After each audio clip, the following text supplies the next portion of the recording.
Perfect debut? Perfect debut. Could you ask for anything better? Crowd, awesome. Whole family here. Team, amazing. Coaches, great calls. So it was pretty remarkable. When you go back and look at some of the things that ailed your team last year, passing, blocking, not hitting clean at times, those things all seem to disappear. What impressed you most? I think the biggest thing that impressed me was just how bold and aggressive our team played. And I think with a team as good as Kentucky, you don't win by going out and being passive. And we served really tough, and I told them I'm willing to take some missed serves if we can get them out of system. And our hitters were taking big swings at the ball, and Emory got everybody involved. And you're looking down the stat sheet, and Annie had an amazing game, right? She was pretty remarkable, but every single person was hitting above their target hitting efficiency, and that's a big testament to the first and second contacts. How impressive! On everyone getting involved. Last year, a lot of times Kennedy Stanford kind of led the list on kills. This year, you kind of moved her around the court, and the whole team got involved. What did you see to kind of do that? I just think we knew, with the scouting reports of last year, teams are going to focus on Kennedy more, right? And so I think that's a big kudos to the rest of our girls for being able to step up when they knew that Kennedy was getting blocks sent over to them and kind of pick up some of that slack. Malaya was one of them too. Malaya's in the front row twice with Kennedy, and I think she did a good job taking some of the pressure off of that. And again, it was a full team effort for the offense. Does bringing in a transfer like Emory give you that confidence to kind of help with that?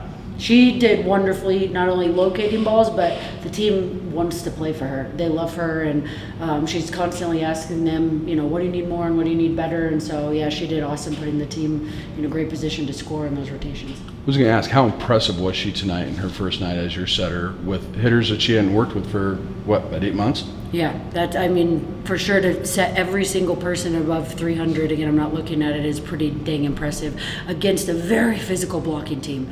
So she was spot on with her accuracy and her decision making, and so super happy with her joining our team.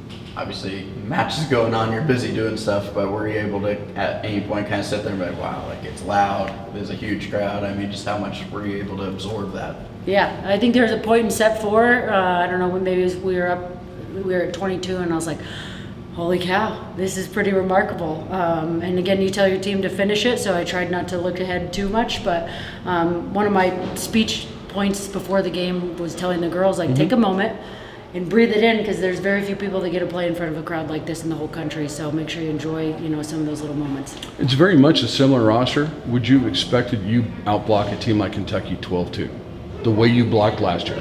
Yeah, I think that's been a big spring focus of ours. All off season, we said we got to disrupt teams defensively with serving and blocking, and they did their job. Because Emory was part of that too. Yeah. Does she bring that? Is that something you knew she was going to bring to your game, that she would be somebody that could help your block? She's not the biggest, tallest setter ever, and so I think that's a hidden. She's just a gamer. She reads the game well and ends up in the right spots. And again, people want to work hard for her, and so I think that was a really great surprise, if you would say, that she did as well as she did at the net too. Yeah. You guys went out and you won those first 2 games, lost that third set, and then I think in the fourth set they got within 5 after you guys were up. How were you able to kind of calm the team down and get their head in the game, but also how were you able to calm yourself down knowing this might be your first win beating the number 10 ranked team? Yep. Before the game, we talked about, hey, we're going to have behaviors that support our end goal of being a really great team at the end of season. And one of those things is me and my behaviors of making sure I celebrate when they are aggressive, but it's a mistake. And I kept telling myself that. We missed, again, some few serves, or Annie had a few out of bounds, barely balls, but we tried to celebrate that they were the right behaviors. And so in all of our timeouts, we kept reminding them of that. You don't beat a good team unless you're having the right process and the right behaviors, and they kept going at it. Last week talked about it, it's a pre-veteran team. Do you see some of that, oldness, maturity, Yes. and being able to handle, the atmosphere and everything that goes with a match like this? For sure. I think that's one of the bonuses of this year's team is they've been in some big games, and I think they've learned some lessons from hard losses, and they're ready and hungry to show that they are one of the top teams in our conference and in the country, and that they want to play really well for long stretches of time. You can tell a team that they're better, and they can believe that they're better when they're playing against each other, but what does a win over tonight do to kind of solidify that and really make them believe? Yep. Not only winning over tonight, but losing set 3, and then being able to recompose ourselves and believe that we could be good again. Because I think sometimes immature teams can lose a set like that and waver in their confidence, and they found it again. And so, I think this is a good competitive memory bank moment. That's what Tom Hilbert would always tell us to remember as we go into the next battle, because tomorrow gets even tougher. I was going to say, your reward's number 3. Yeah. Yeah.